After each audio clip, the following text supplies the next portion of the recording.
Assalamualaikum warahmatullahi wabarakatuh. Hai teman-teman, kembali lagi bersama kami di Bincang Hangat. Saya Imam Maulana, perwakilan dari Biro Kajian Aksi Strategi Himpunan Mahasiswa Akuntansi Fakultas Ekonomi dan Bisnis Universitas Bangka Belitung.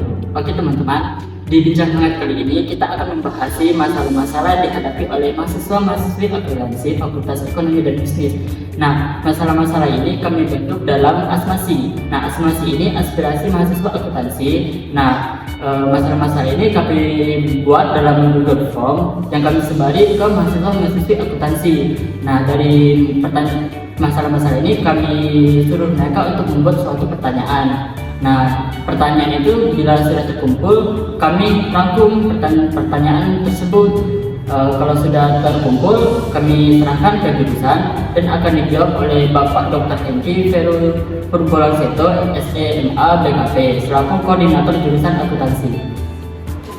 Nah, sebelum memasuki pertanyaan-pertanyaan, ini Pak, saya ingin bertanya, kira-kira Bapak dalam masalah-masalah akuntansi ini cara mengatasinya itu bagaimana Pak? Problem-problem dari jurusan akuntansi dalam mengatasinya? Sebetulnya pertanyaan yang dasar itu adalah problem dalam pengelolaan program studi akuntansi atau problem dalam mengajar mata kuliah di prodi akuntansi. Mungkin bisa problem dalam mengajar akuntansi. Tadi pertanyaan ini kan sebetulnya ditujukan kepada saya sebagai salah satu dosen di akuntansi. Ya. Bukan pengelolaan program studi akuntansinya kan? Bukan pengajaran mata kuliah akuntansi. Sebetulnya sih Bapak kan karena mengampu dua mata kuliah yang sering ya, akuntansi perpajakan dan perencanaan pajak. Problem yang saya hadapi itu adalah yang pertama ya, mungkin kebiasaan mahasiswa yang mulai berubah dari skema pembelajaran online ke offline, ya kan? Atau mungkin dari yang biasanya online-nya itu secara tradisional menggunakan online yang berbasis teknologi. Kalau online yang tradisional kan biasanya kan dilakukan secara menggunakan aplikasi, baik menggunakan Google Meet ataupun menggunakan Zoom, ya kan. Tapi mahasiswa sekarang itu sepertinya menghadapi kendala kalau Bapak menerapkan salah satu teknologi yang disediakan oleh aplikasi yang ada, yaitu menggunakan video interaktif. Nah, biasanya mahasiswa mengalami kesulitan itu di sana, ya kan. Nah, kesulitan ini yang sering dihadapi oleh banyak mahasiswa yang lain kan adalah ternyata dosen-dosen lain itu tidak menggunakan teknik ini. Jadi yang hanya menggunakan itu beberapa orang saja, sehingga mahasiswa itu kadang-kadang tuh berpikirnya itu, loh kok beda ya cara pengajarannya. Harusnya kan kita kan sesama dosen dalam program studi akuntansi yang sama, memiliki teknik yang sama juga, akhirnya seperti itu. Nah, mungkin cara mengatasinya gimana? Kalau Bapak sebagai dosen akuntansi sendiri itu tidak bisa. Jadi yang bisa ini adalah kerjasama seluruh dosen yang difasilitasi oleh koordinator program studi. Nanti kan koordinator program studi nanti akan dibahas dengan teman-teman yang lain mengenai pembelajaran. Karena apa? Kurikulum kita ini kan sudah menganut outcome based education ya. Jadi istilahnya itu dari edukasi yang menghasilkan outcome. Jadi kalau misalkan tidak ada istilahnya itu kerjasama antara teman-teman sama dosen, terus stakeholdernya itu mahasiswa, terus stakeholder eksternal itu adalah pengguna mahasiswa tadi itu. Jadi dari pembelajaran ini tidak ada hasil seperti itu. Ya. Jadi masalahnya adalah mungkin penyesuaian metode pembelajaran antara dosen satu dengan dosen yang lain. Oke, itu teman-teman cara memperbaiki menghadapi masalah-masalah dari ataupun problem-problem yang ada di jurusan akuntansi, contohnya dalam masalah pengajaran. Nah, tanpa berlama-lama lagi, mungkin kita langsung aja ke pertanyaan pertama ya Pak ya. Oke, nah yang pertama ini mereka itu mengenai fasilitas ruangan Pak. Nah, untuk pendingin ruangannya ini diperbaiki seperti AC, terus minta disediakan lengkap dengan remote-nya. Nah, tanggapan Bapak gimana Pak?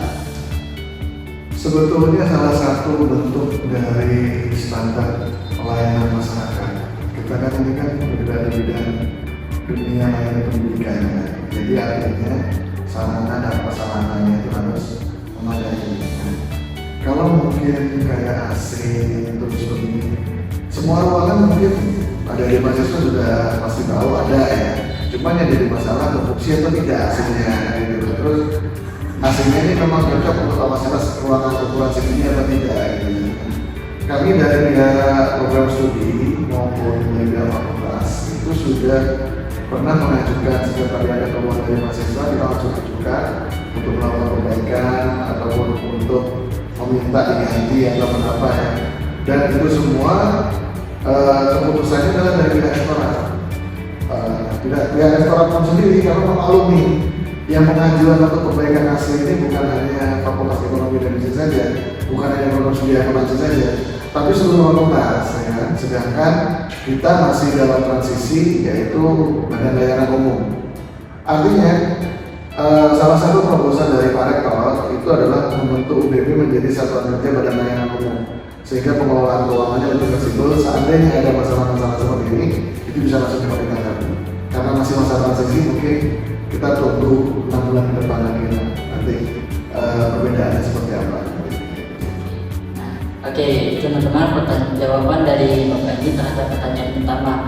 Nah, selanjutnya kita ke pertanyaan kedua, itu mengenai kurikulum pendidikan yang baru. Nah, ada beberapa tanggapan dari mahasiswa yang keberatan atas kurikulum tersebut, terutama di kuliahan pada semester akhir. Itu mengeluh katanya semester 8 itu masih ikut kelas. Bagaimana itu Pak?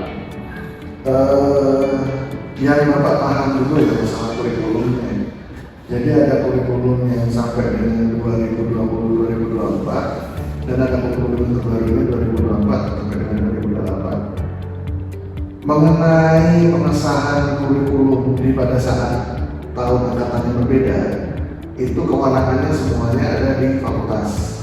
Jadi pihak pengelola program studi ini hanya melakukan proses pengajuan. Nah, tapi yang perlu ada diketahui adalah pada saat kita mau mengajukan perubahan kurikulum, biasanya penyusun kurikulum ini melakukan sampling pada stakeholder. Nah, stakeholdernya siapa saja? Yang pertama itu adalah mahasiswa, yang kedua itu pemangku kepentingan, yang berikutnya itu adalah pengguna mahasiswa tadi itu, ya kan? Entah itu perusahaan.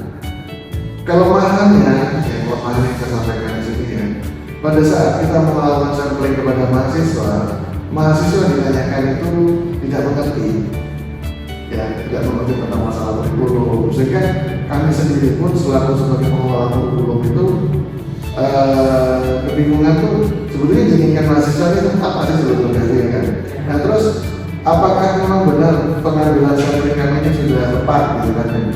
Apakah kita menggunakan random atau sesuai dengan tujuan proses sampling ya? Harusnya pada saat kami menanyakan sampling itu yang benar-benar mahasiswa yang mengerti.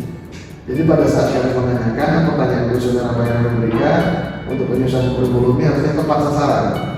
Nah, untuk proses itu Bapak nggak tahu prosesnya sampai mana, karena kan yang menyusun adalah pengelola yang sebelumnya. Terus yang kedua, pada saat kita mengundang para pemangku kepentingan yang menggunakan jasa mahasiswa tadi itu susah sekali untuk mendatangkan mereka ini. Ya, yang diutus pun misalkan kami mengundang dari BPT, yang diutus pun itu yang tidak korelasi dengan kita. Sebenarnya harusnya kan yang diutus itu adalah orang SDM benar-benar kan kemudian tahu bagaimana mengelola pegawai ini. Terus ada juga dari perusahaan ke perusahaan, terus juga ada dari pemerintah daerah kayak gitu ya. Harusnya dari beberapa undangan yang kami bagikan itu paling terpenuhi cuma hanya 3-4 dari 20 yang kami sebarkan. Sehingga tuntutan dari kementerian ini kan istilahnya sudah mandatory kepada kami mengatakan bahwa kurikulumnya harus berbasis ini dan itu harus sudah diterapkan pada tahun ajaran ini. Jadi kami kalau untuk proses dengan cepat, ya mau nggak mau kadang-kadang tidak mengambil respon dari stakeholder tadi itu, karena kami sudah segala upayakan ternyata stakeholdernya ya nggak paham, terus diluluskan apa seperti itu sih. Ya.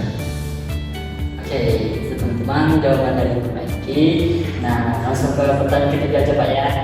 Nah, di pertanyaan ketiga ini itu banyak keluhan dari mahasiswa mengenai sistem perkuliahan dan dosen killernya. Nah, ada yang mengeluh bahwa dosen akuntansi itu jangan killer karena itu bisa membuat mahasiswa belajar menjadi tegang, bukan malah masuk otak tetapi lebih tegang karena takut. Terus mengenai sistem pembelajaran memberi tugas presentasi yang sewajarnya karena tugas bukan cuma di situ mata kuliah saja, sehingga dari weekend pun ditiadakan mahasiswanya yang tetap mengerjakan tugas tersebut. Dan juga minta toleransi ke dosen apabila telat dalam membuatkan tugas di ending dalam keadaan error. Nah, gimana itu Pak mengatasinya? Ini sebenarnya ada beberapa yang memang menerapkan kedisiplinan, karena kita tahu sendiri akuntansi itu adalah ilmu terapan, dari ilmu terapan yang harus memiliki tingkat kedisiplinan yang tinggi. Ya. Kita nggak bisa mendidik mahasiswa kita itu bersantai-santai kalau dia sudah memegang profesi sebagai seorang accounting. Karena seorang akuntan itu harus menyediakan laporan keuangan yang menginvestasikan keadaan perusahaan yang sebenarnya secara tepat waktu sehingga relevan dengan para istilahnya itu membaca laporan keuangan tersebut. Nah, coba bayangkan sendiri saja kita mengajarkan dengan teknik yang praktek, apa jadinya mahasiswa kita seperti itu. Nah, kalaupun misalkan masalah bobot tugas atau apa, baik dosen maupun mahasiswa, dosen juga dulunya itu adalah mahasiswa, juga mengalami fase yang sama. Artinya apa? Pada saat kami dulu diajar memang seperti itu. Apakah ini ajar mahasiswa? Tidak sebetulnya. Jadi ini sebetulnya untuk mendidik mahasiswa kita itu jangan cengeng dan jangan istilahnya mengikuti seperti kehendak mereka gitu kan. Memang generasinya beda ya, Justru tantangan bagi kami untuk seorang dosen itu adalah bagaimana memberikan materi itu kepada mahasiswa dan mahasiswanya mengerti. Karena apa? Untuk dosen, nilai yang diperoleh oleh mahasiswa dengan nilai yang misalnya di bawah standar yang dia tetapkan, itu bukan suatu keberhasilan. Justru dia itu akan merasa gagal karena kenapa kok mahasiswa nilainya itu justru padat pada mereka? Apakah soal yang diberikan terlalu susah, ya kan? Atau soalnya kalau misalnya diberikan terlalu gampang, nanti bagaimana pengembangan kognitif mereka?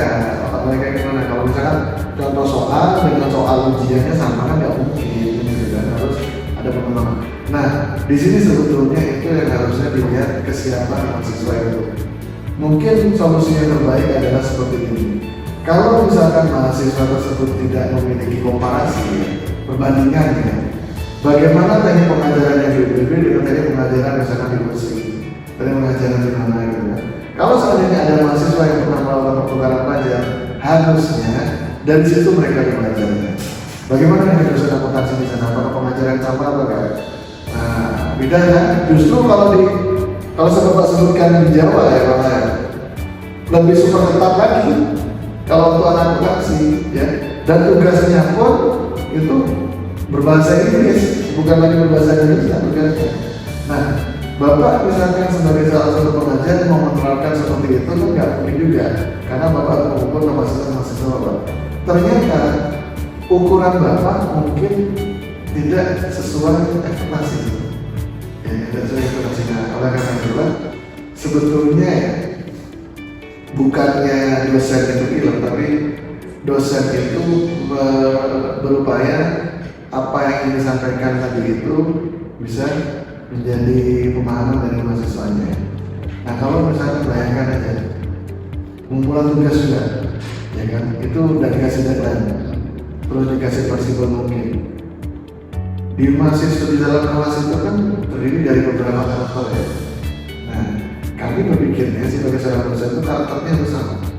Disiplin tepat waktu, yang penting disiplin tepat waktu dan selesai dengan tugas. Nah, ternyata dalam satu kelas karakternya ada yang santai, ada yang enak.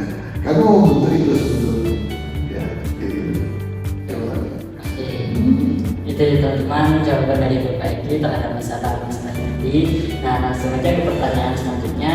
yaitu masalah parkir. Nah, mahasiswa ini mengeluh karena lapangan parkir yang kurang luas, apalagi kelas sudah bertambah.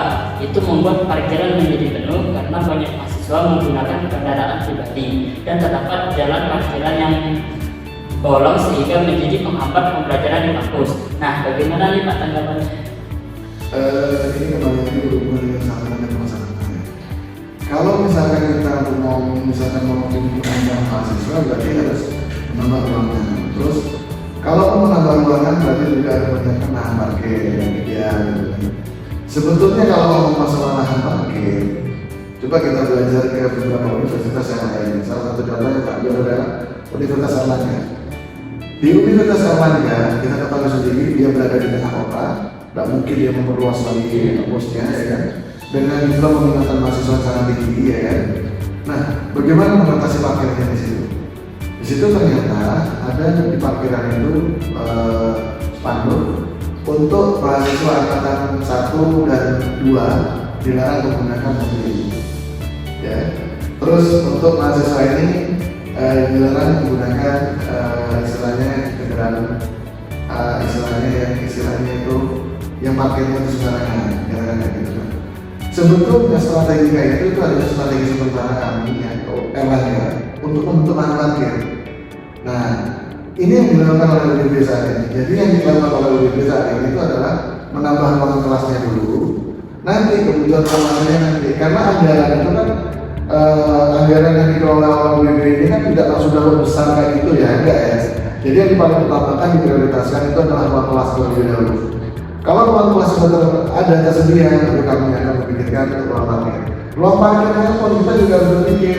Alhamdulillah kalau lahan UDB ini masih luas ya, 149 hektar. Kalau seandainya kita bagaimana ya? Kita siapkan lahan parkir yang bertingkat, seperti itu nanti ya. Kembali lagi, apakah itu nanti merupakan solusinya? Mungkin itu adalah solusi yang saat ini yang bisa disiapkan. Kalau seandainya nanti ternyata ruang parkir yang lemah nih, mahasiswa sekarang masih pakai motor, tapi kan tempatnya kita nggak tahu. Bisa saja nanti mahasiswa sudah menggunakan mobil. Bayangkan aja kalau sudah menggunakan mobil, pasti berhubung dengan para dosennya karena yang menggunakan mobil. Oleh karena itu, dari pihak universitas sendiri selalu mencoba memberikan layanan yang terbaik untuk memenuhi kebutuhan sarana dan prasarana dari anak didiknya. Oke, nah itu teman-teman jawabannya. Oke, kita lanjut ke pertanyaan selanjutnya, yaitu mengenai Wi-Fi. Nah, sinyalnya itu lelet, kadang kurang bagus, jadi kadang mahasiswa itu mengalami kesulitan saat menggunakan Wi-Fi. Nah, bagaimana Pak? Apakah bisa menambahkan Wi-Fi lagi di setiap jurusan agar mahasiswa dari jurusan manapun bisa mengakses sendiri Wi-Fi jurusan mereka masing-masing, Pak? Sebetulnya pekerjaannya itu tergantung dari kapasitas dari dosen. Jadi artinya itu sebenarnya pengguna, meskipun kecepatannya itu tinggi, tapi kalau banyak pengguna tetap terlambat. Jadi kan kalau kita jalankan itu pada file seperti jalan tol, ya. Kalau kendaraannya sedikit, orang cepat berjalan. Tapi kalau kendaraan yang banyak menggunakan jalur tol itu kan makin macet. Nah, solusinya gimana? Membuat jalan tol atau membuat jalur yang berbeda atau jalur dari tol yang lain. Ini sudah ditanggapi oleh Kementerian Teknologi Informasi itu kemarin dan sudah melakukan workshop juga ke beberapa fakultas mengenai layanan dari layanan internet ya. Jangankan mahasiswa, dosen pun itu juga menggunakan Wi-Fi yang dari fasilitas kampus, tapi tidak sesuai maksimal. Ini kami menggunakan handphone kami sebagai hotspot gitu ya, supaya kami dalam pengajarannya itu lancar gitu ya. Tapi kenyataannya mahasiswa malah mengandalkan dari kampus gitu ya, malah juga dari dosennya cepat, tapi kalau mahasiswanya menggunakan atau menggunakan lambat sama aja nggak dapat menggunakan. Oleh karena itu kemarin dari pihak rektorat juga akan menambah kapasitas teknisnya. Saat ini kalau tidak salah kapasitasnya hanya 1,5 giga. Jadi 1,5 giga kalau kita beratkan itu, kalau yang makanya itu adalah 1.500, ya berarti satu orang itu hanya dapat menggunakan 100 MB, kayak seperti ini tidak ya. Nah, artinya ya, kapasitas dari kita ditambah, bukan nambah Wi-Fi-nya, tetapi kapasitas tekniknya. Dan itu sudah dicoba ditambahkan di tahun 2020 nanti. Tapi apakah ini akan memberikan solusi? Karena dengan bertambahnya mahasiswa juga nanti juga tambah lagi kan gitu. Dan mereka bilang Bupati sekarang akan menyesuaikan dengan jumlah mahasiswa yang akan diterima atau jumlah mahasiswa aktif yang ada di lingkungan itu. Oke, itu dia teman-teman jawab dari Pak Egi. Nah, selanjutnya ke pertanyaan selanjutnya itu mengenai UKT. Nah, untuk mahasiswa yang semester akhir ini bagaimana Pak UKT mereka? Apakah ada keringanan di semester 8? Karena kurikulum baru kan semester 8 itu masih menunggu mata kuliah mencukup SKS, dan beberapa SKS yang bisa mereka tempuh untuk lulus agar bisa kamrut. Belum membuat itu kan ada persyaratan sendiri. Salah satunya itu adalah tidak boleh melebihi dari 5 tahun. Terus yang kedua TPK-nya di atas 3,5 tahun. Kalau yang untuk penyelesaiannya itu tepat waktu dan umum untuk UKT sebenarnya tidak ada masalah, karena dia sudah dijalani dari semester 1 sampai dengan semester 8. Yang menjadi permasalahan juga adalah bagaimana proses di atas semester 8. Nah, kayak gitu namanya kan. Kalau jawaban ini sebetulnya menentukan itu adalah kebijakan yang langsung itu dari pihak agama. Tapi dari pihak jurusan itu akan memfasilitasi dengan surat pengantar. Nah, surat pengantar ini pun juga harus ada alasan yang memuatkan. Nah, alasan yang memuatkan itu apa? Bukan masalah alasan yang penting ada alasannya, tidak juga. Juga jurusan tidak akan memberikan berbagai kali itu. Misalnya alasannya adalah orang tua menikahkan, gitu kan, terus orang tua menikah sama orang tua menikah yang memberikan nafkah, itu bisa untuk melakukan perlindungan UKT. Tapi kalau misalkan alasannya, Pak, saya lagi santai, jadi nggak mau menyelesaikan di semester 8, gitu kan, nggak bisa seperti itu. Pak, saya mau nyantai, nggak bisa, ya kan. Jadi UKT itu masih dalam penggunaan UKT atau penundaan UKT itu bisa diberikan kepada orang-orang tertentu. Dari Bapak Egi.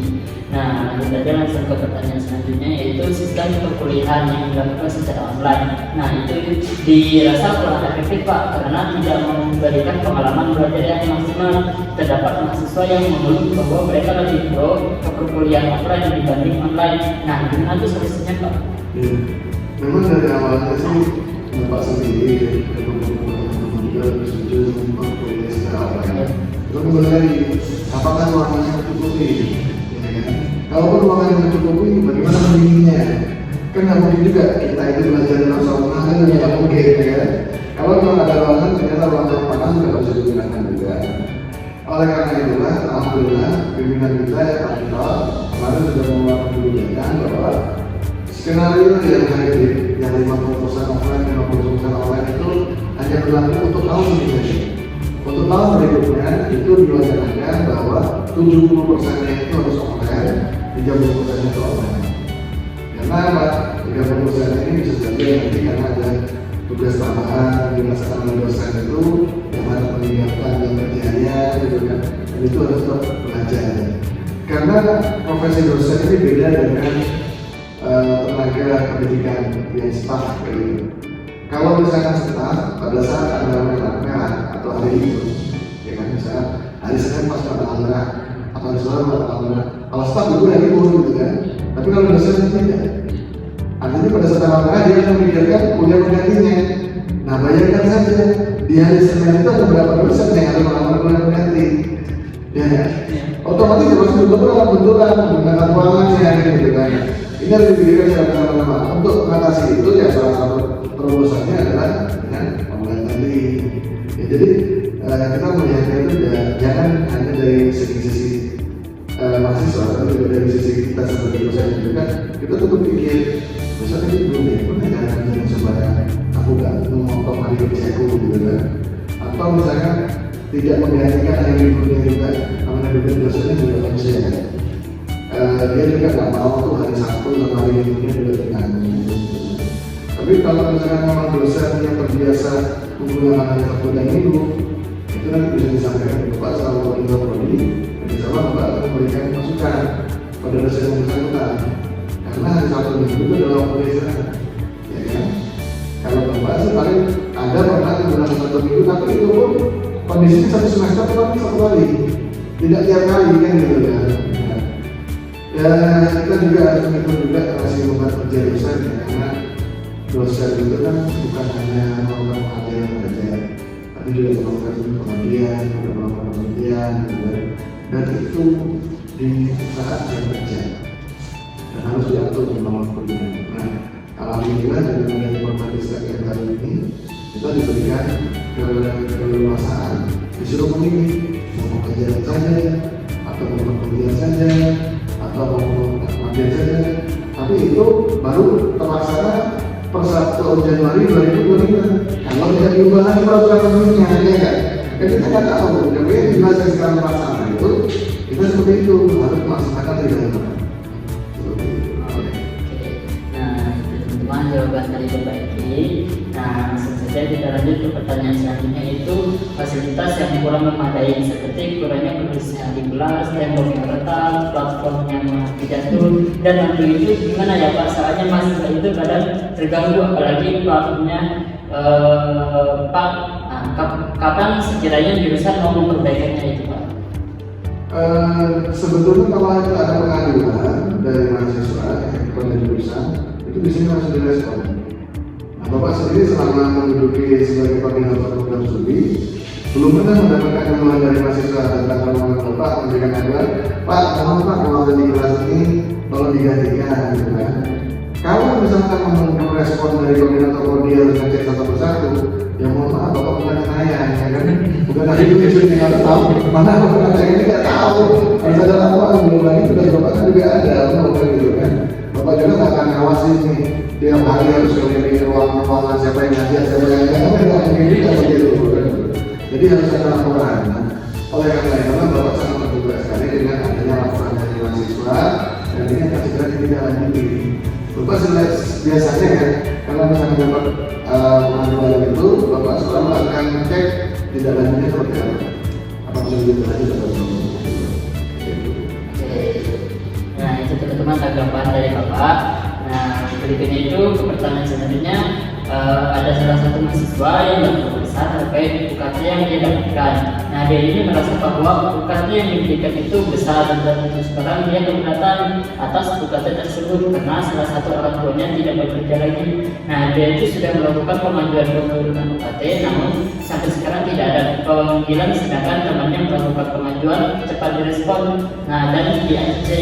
Nah, dia itu pernah meng-follow up lagi, tapi masih sama, tidak ada tanggapan, hanya peninjauan. Nah, gimana tuh Pak solusinya? Kalau responnya itu dari satu orang itu tidak banyak. Tapi sebetulnya kami sendiri universitas kalau masalah universitas bukan dengan diprioritasasi. Kami sangat concern terhadap keberlanjutan mahasiswa kami dalam menyelesaikan studi. Jangan sampai mahasiswa kami itu tidak melanjutkan studi gara-gara masalah biaya. Salah satu kendala yang terjadi itu adalah mungkin pada saat dia masuk dia masih perekonomiannya betul-betul saja baik-baik saja. Tapi pada saat setelah kita berjalan perekonomian keluarganya bermasalah. Yang tahu kondisinya itu kan adalah mahasiswa tertentu sendiri ya.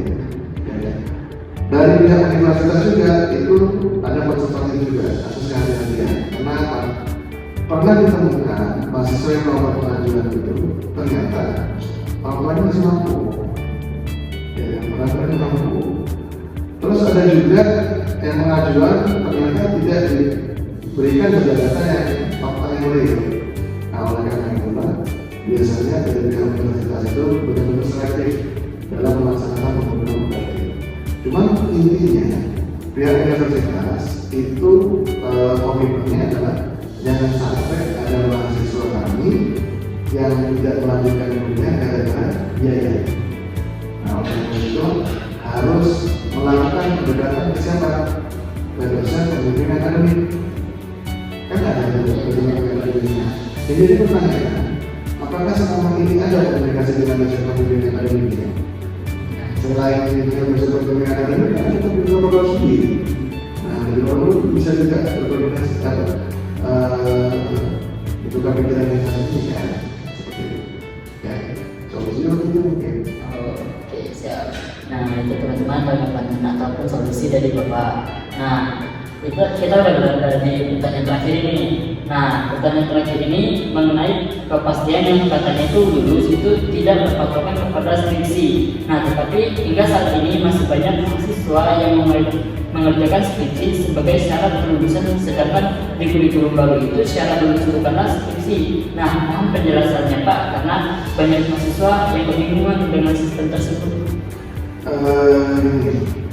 Skripsi itu adalah produk akademis yang bisa digunakan sebagai penelitian dalam sarjana.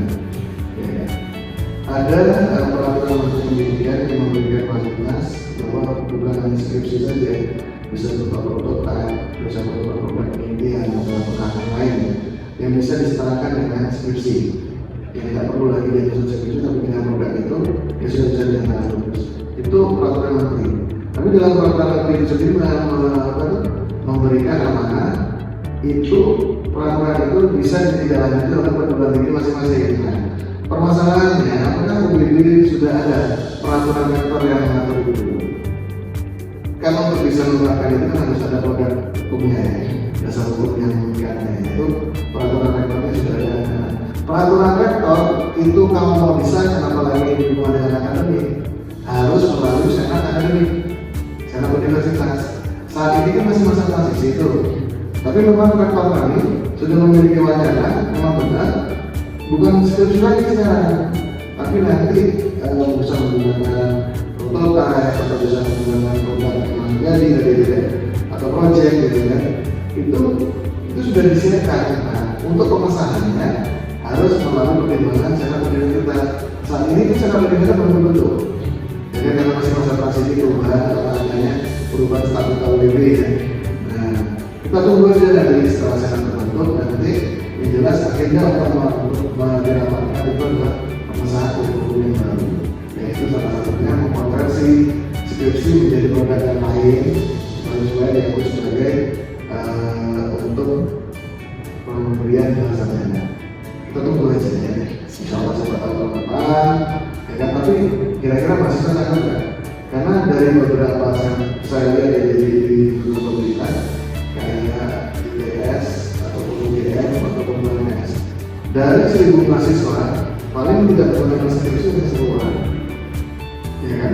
Sedangkan semuanya pada bertanya, wah ya, bukan skripsi ditiadakan terus kita bisa dengan menggunakan program yang lain, tidak bisa, harus ada temuannya, yang itu diatur dengan peraturan rektor yang bisa diakui konversi bahwa diukur SKS-nya itu sama dengan skripsi.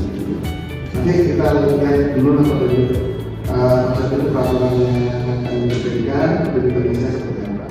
Nah, jelas ini juga akan memberikan fasilitas keterwakilan. Selain itu juga kita mau mencoba menerapkan rekognisi masalah rekognisi pendidikan masa lalu. Artinya orang yang memiliki pengalaman kerja itu bisa dihitung berapa SKS. Jadi pada saat masuk UPB dia harus bisa masuk ke semester 4, bisa masuk ke semester 5 gitu. Jadi ini adalah salah satu bukti kami itu ikut juga merupakan dalam mensukseskan program pemerintah. Ya, bahwa misalkan ini kan banyak tuh program-program pemerintah daerah yang hanya pendidikan sampai dengan SMA ya. Tapi dia bikin bulan sarjana. Kalau mau mulai lagi dari nol lagi nggak mungkin kan?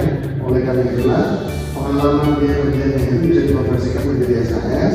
Nah, dia langsung bisa duduk di mata kuliah di semester berapa nanti. Ini juga akan kami sedang didiskusikan di tingkat universitas. Nah, kapasitas Bapak ini menyampaikan ini bukan sebagai koordinator program studi ya, tapi kapasitas sebagai yang pernah memang menjadi senat universitas dan itu pernah dibahas. Dan kebetulan Bapak dulu kan pernah menjabat di senat universitas. Jadi pertanyaan-pertanyaan itu harus bisa saya jawab. Nah, itu teman-teman jawaban, tanggapan ataupun solusi dari Bapak ini terhadap pertanyaan teman-teman. Nah, sudah selesai pertanyaan-pertanyaannya. Sebelum menutupi bincang kali ini, saya ingin bertanya Pak, bagaimana Bapak itu mendapati prestasi-prestasi ataupun perasaan Bapak terhadap prestasi Bapak. Nah, Bapak juga apakah memiliki motivasi terhadap mahasiswa-mahasiswa akuntansi? Prestasi Bapak atau prestasi mahasiswa? Prestasi yang Bapak dapat. kalau Bapak justru tidak terlalu bangga dengan prestasi yang Bapak miliki ya. Saya pasti kalau Bapak itu punya kebanggaan itu bukan apabila anak didik Bapak ini memiliki prestasi. Ya. Kalau Bapak sendiri itu sudah selesai ya, istilahnya meningkatkan pekerjaan terhadap prestasi-prestasi seperti itu sudah selesai. Meskipun itu adalah target juga. Tapi alangkah mirisnya ya kalau seandainya saya memiliki prestasi tetapi anak didik saya tidak memiliki prestasi ya, alangkah mirisnya seperti itu. Oleh karena itu mungkin salah satu pengalaman yang saya miliki misalkan pengalaman usaha, terus pengalaman konsultan, ini kan bisa saya salurkan bisa saya tularkan kepada mahasiswa-mahasiswa didik saya. Cuman kan seperti prinsipnya ini, pada saat kita masuk TK, semua guru itu mengajarkan menyanyi. Tapi apakah seluruh murid TK itu jadi penyanyi semua? Kan gitu. Sama juga dengan Bapak, pada saat Bapak mengajarkan wirausaha, menyanyi konsultan, belum tentu dalam satu kelas itu bisa menjadi seorang konsultan, seorang usaha. Tapi setidaknya apa yang saya ajarkan itu bisa mengenalkan mereka. Kembali lagi pada prestasi, Bapak sangat concern terhadap prestasi yang dimiliki oleh mahasiswa akuntansi saat ini. Ya. Bagaimana bukan mendapatkan prestasi itu, tapi bagaimana meraih prestasi yang sudah ada.